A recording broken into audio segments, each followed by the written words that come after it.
하나님께서 다니엘과 그 세 친구들에게 지혜와 총명을 10배나 주고, 또 다니엘은 특별히 환상과 또 하나님께서 주신 그런 이상들을 분별할 수 있는 영안을 주셨습니다.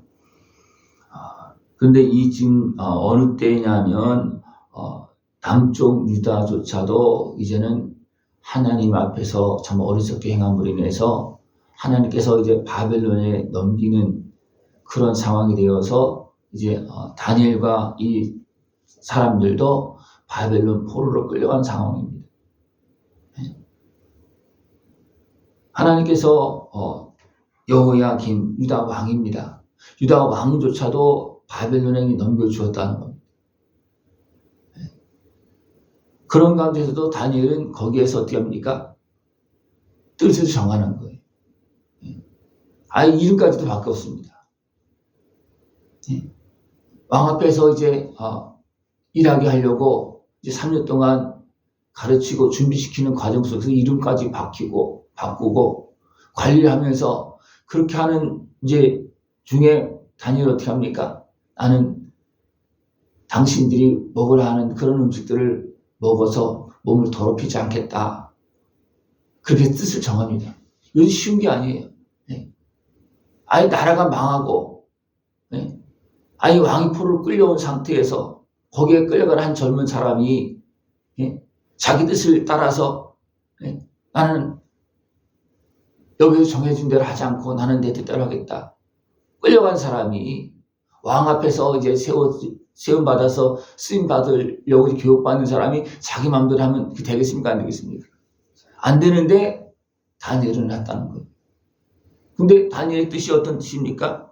나는 몸을 더럽히지 않겠다. 이것은 누구로서 몸을 더럽히지 않겠다냐면, 우리는 다니엘은 유다 자손입니다. 사드락 메삭 아벳느고 네 사람이 다 유다 자손이라고 했어요. 그러니까 이들은 하나님을 섬기는 믿음의 길에서 떠나가지 않고 이방인의 왕을 섬기면서 또 해당 우상을 섬기면서 그들의 어떤 그 모든 걸 다 따라가야 되잖아요. 그 속에 살려면. 근데 나는 그렇게 하지 않겠다. 나는 하나님을 섬기겠다. 나는 몸을 더럽히지 않겠다. 이것은 단순하게 몸이 아니고 몸과 마음과 생각, 그의 영혼입니다. 그래서 다니엘은 뜻을 정해서 나는 더럽히지 않겠습니다. 그리고 관리하는 환관장에게 말하니까 환관장이 뭐라 합니까? 그렇게 하다가 문제가 생기면 내 목이 달아난다. 환관장은 그렇게 합니다. 쉽게 말하면 안 된다는 거예요. 그리고 또 다니엘이 누구한테 얘기합니까? 그 밑에 있는 감독자에게 말합니다. 우리를 열을 시험해봐라. 시험해봐서 왕의 진미를 먹고 잘 먹는 사람들과 채소만 먹는 우리들과 한번 비교해봐서 시험해봐서 우리가 그들만 못하면 내가 따르겠다. 그렇게 열흘 동안 시험하기를 정하고 이제 그 채식을 먹습니다. 그럴 때 열흘이 지나 보니까 왕의 진미를 먹는 사람들보다도 얼굴이 더 좋아 보이다. 열흘 동안 시험해 보니까. 그러니까 감독자나 또 더 나가서 환관장이 어떻게 했습니까? 그렇게 하도록 허락해 주는 거예요. 왜냐하면 왕의 진미를 먹는 사람보다 더 좋으니까. 그래서 3년 동안 이제 훈련을 받고 그렇게 세워집니다. 그래서 3년이 지나서 어떻게 합니까? 이제는 바벨론 느부갓네살 왕 앞으로 가는 거예요. 가서 서로 이야기를 하고 시험을 해보니까 다른 사람들보다도 거기에는 같이 온 사람들도 있고 또 이방족 속에 뽑힌 사람들도 있고 여러 사람이 있겠죠. 또 거기에 누구도 있는가 하면 박수와 술객도 있었습니다. 왜냐하면 그들이 누구를 시험하는 겁니까? 훈련시킨 가르친 사람들을 이제 잘 뽑기 위해서 쓰기 위해서 뽑기 위해서 거기서 이제 그것을 관리하는 거예요. 근데 그 사람보다도 어떻게 합니까? 10배가 더 나았다는 겁니다. 감독관보다도 또 다니엘과 그 사람들을 훈련시킨 사람들을 이제 시험을 봐서 이제 그 판단하는 그런 사람들보다 10배나 더 뛰어났다는 거예요. 그리고 다니엘에게는 하나님께서 특별히 모든 환상과 꿈을 깨달아 알게끔 해주었습니다. 왜 그렇습니까? 다니엘이 뜻을 정해서 하나님 앞에서 서기로 결정했기 때문에, 그리고 어떻게 보면 생명을 내어놓고 어떻게 보면 거기 훈련을 받고 잘하면 어떻게 출세가 보장되어진 거잖아요. 그죠? 근데 인간적으로 보장되어진 그런 모든 출세를 다 내려놓고 나는 하나님 앞에 살겠다. 그랬더니 하나님 어떻게 합니까? 더 높여주는 겁니다. 네. 지혜와 총명을 10배나 주고 또 하나님의 또 영적인 눈을 열어주셔서 환상과 꿈을 깨달아 알 수 있게끔 하나님은 그렇게 주었습니다. 세상의 지혜와 학문을 가지고는요, 세상에 돌아가는 것을 정확하게 모릅니다. 흐름은 알 수도 있고 알 수 있지만 정확하게 모르고 어떤 내일도 모릅니다. 그러나 하나님의 영에 감동된 사람은 어떻게 합니까? 내일을 아는 것뿐만 아니라 하나님의 계획까지도 하나님께서 알려주고 깨닫기 때문에 그렇습니까? 그것까지 다 합니다. 그래서 또 다니엘과 함께한 그 친구들은 다니엘은 고레스 원년까지 있으니라 그렇게 말하고 있어요. 이것은 네 왕을 거쳐서 계속해서 다니엘이 좋은 자리에서 하나님 앞에서 쓰임받는 그런 모습이었다는 겁니다. 이런 과정 속에서 어떤 일이 벌어집니까? 모함으로 인해서 다니엘이 세 친구들이 불 가운데 던져집니다. 그러나 하나님 거기서 함께 하셨습니다. 또 더 나가서 다니엘은 사자굴에 던져집니다. 그런데 하나님께서 사자굴에서도 던져줍니다. 왜 그렇습니까? 뜻을 정해서 하나님 앞에서 살기로 하니까 어떻게 보면 생명을 내어놓고 자기 모든 걸 다 내어놓고 나는 그래도 하나님 앞에서 살겠다. 그러니까 하나님께서 어떻게 합니까? 살리고 세우시고 더 귀하게 쓰임받는 그런 모습이 되어지게 하는 겁니다. 이렇게 뜻을 정한 다니엘과 세 친구들의 그 영향력으로 인해서 어떻게 합니까? 그 유다 민족이 사는 거예요. 포로로 끌려갔지만 그들이 사는 겁니다. 왜? 그들이 하나님을 섬기니까 이렇게 하나님께서 축복하시더라. 하나님께서 이렇게 살려주시더라. 그렇게 하니까 어떻게 합니까? 다른 포로로 끌려온 사람들도 어떻게 합니까? 우리도 하나님을 섬기며 살겠다. 네. 그렇게 합니다. 그러니까 또 누가 싫어합니까? 다른 민족들이 싫어하는 거예요. 그 다른 민족들이 싫어해서 어떻게 합니까? 유다 민족들을 완전히 다 멸하려고 합니다.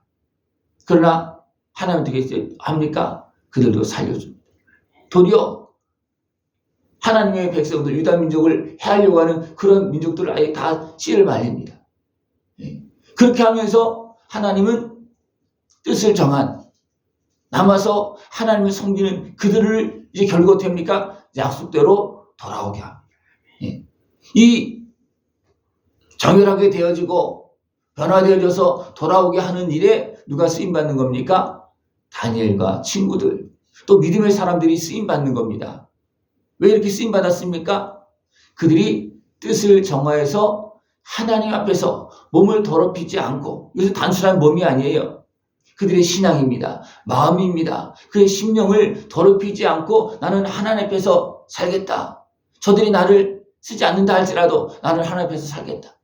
내가 뽑힌 사람이지만 나는 그들에게 뽑히는 것보다도 나는 하나님 앞에 인정받는 것이 중요하다. 그렇게 해서 뜻을 정하고 했더니 하나님께서 어떻게 했습니까? 몸을 지켜주셨고 마음을 지켜주셨고, 그들의 영안을 열어주셔서 어떻게 합니까? 살아계신 하나님의 영광을 드러내는 그런 모습으로 쓰임받는 모습이 되어졌다는 겁니다. 우리가 하나님 앞에서 뜻을 정하고 하나님 앞에서 우리가 깨끗한 모습이 되는 것이 중요합니다.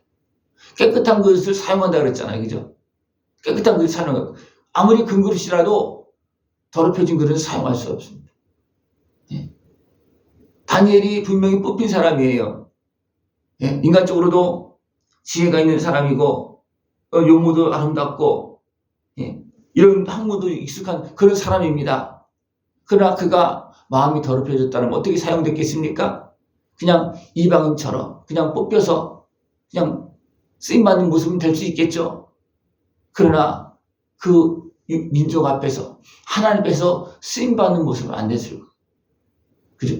그러나 다니엘의 뜻을 정하여서 하나님 앞에 인정받으니까 10배의 지혜와 총명을 얻고 또 모든 이상을 분별할 수 있는 하나님은 영안을 주시고 지혜를 주시고 성령 충만함을 주시어서 모든 이방인의 권세보다도 또 어떻게 보면 바벨론 느부갓 왕의 권세보다도 더 뛰어난 그런 힘을 가지고 총리로서 나사를 다스리는, 그러니까 느부갓네살 왕이 알지도 못하는 것까지 다 알아버리는, 그래서 왕이 꿈을 무슨 꿈을 꿨는지도 알고 그 꿈이 어떤 꿈인 것까지도 알잖아요.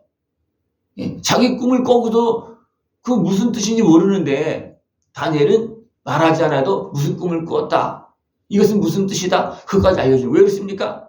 하나님과 교통하기 때문입니다. 왜 하나님께서 다니엘에게 이런 은혜를 베풀어 주셨습니까? 그가 뜻을 정하고 하나님 앞에서 살기를 정했기 때문에 하나님은 그렇게 사용하는 겁니다. 하나님께서 나를 사용하려고 해도 내가 거기 온 대로 순종하지 않으면 나를 쓸 수가 없습니다. 분명히 하나님은 순종할 때까지 만드는 과정은 있습니다. 어쨌든 내가 하나님의 뜻에 순종하고 내가 정결하게 되어지면 하나님은 우리를 세워서 기름 부어서 지혜와 총명을 더하여서 또 영안을 열어주시고 성령을 보내주셔서 우리를 쓰는 겁니다. 하나님 앞에서 더 귀하고 아름답게 쓰임받을 수 있는 모습을 축원합니다. 예. 하나님 앞에서 쓰임받는 것이 중요하지 세상 앞에서 쓰임받는 것은요 나중에는 다 지나가고 도리어 그것이 하나님 앞에 가는 길에는 굉장히 손해가 되어지고 해가 되어질 수 있습니다. 그죠? 그러니까 우리는 세상 앞에서 쓰임받는 것보다도 하나님 앞에서 쓰임받기 더 중요한 겁니다. 하나님 앞에서 쓰임받는 사람은 세상에서 쓰임받는 거예요. 그러나 세상에서 쓰임받아도 하나님 앞에서 쓰임받는 건 아닙니다. 하나님 앞에서 쓰임받고 세상에서 이제는 빛의 역할을 감당하고 참된 지도자의 길을 걸어갈 수 있는 그런 모습 되기를 축원합니다. 기도드리겠습니다. 하나님 아버지 감사합니다. 우리를 다스리시고 우리를 세워서 하나님의 사람으로 살아갈 수 있도록 은혜 베풀어 주심을 감사를 드립니다. 저도 하나님을 경외하며 하나님의 은혜 앞에 세워지고 아름답게 쓰임받는 우리 모습 되어지도록 뜻을 정하고 하나님 바로 섬길 수 있는 모습 되어지도록 주님 함께하여 주시옵소서. 예수님의 이름으로 감사하며 기도드리옵나이다. 아멘.